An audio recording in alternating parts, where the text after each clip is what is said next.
I can't wait to see what occurs during this debate. And to be honest with you, I'm a little sad for the Democratic Party.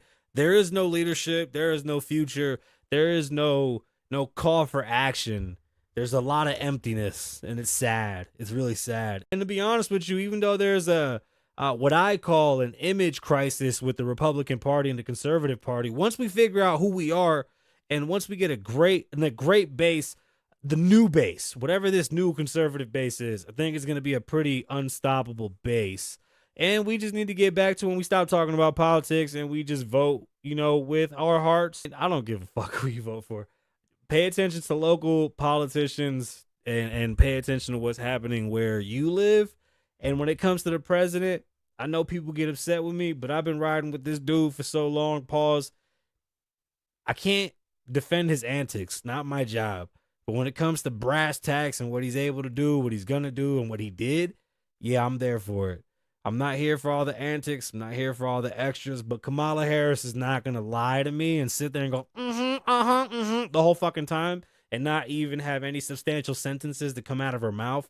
She has no plan for inflation. She has no plan for healthcare. She has no plan for retirement. There's no plan for Social Security. There's no plan for the educational system. There's no plan for nothing. Anyway, that's what's going on with that. Just want to get that out of the way. Joe Rogan and Trump are beefing. That's pretty cool. Got to watch Joe Rogan's live on Netflix. I was all right. Joe Rogan to me isn't the funniest comedian in the world. He's funny, but I've never thought that Joe Rogan had a top 10 stand-up. I've never watched the full one except this one. So it was dope. Shout out to Joe Rogan. I thought it was impressive that he was able to even do something like that after 6 years. Good for him. It sounded solid. Do you wash your bananas? It was a story I was going to cover, and then apparently it was bullshit, and it's something out of a comic book or some type of news strip. It was all a joke. Don't wash your bananas. Or do. I don't know. Do you wash your bananas? Comment below. Let me know if you wash your bananas. Why do you wash your bananas? Is that a thing? Why do you need to, is my question.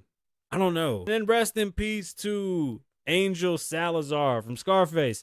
You know when Scarface goes to the car dealership and he knocks off the plug and he goes, Hank or Frank, you know what a haggis is? And then he plugs him and then he looks over to the two Cuban dudes and he goes, hey man, you want a yob? And he looks over and he goes, yeah, Tony, I want a yob. And then the little guy with the hat on and he had on the zoot suit and he goes, hey man, you got a yob. That guy is the reason why I say, I got a yobs. You want a yob? I got a yob. I swear to God, that's the reason why on my babies, why I say that. And he passed away.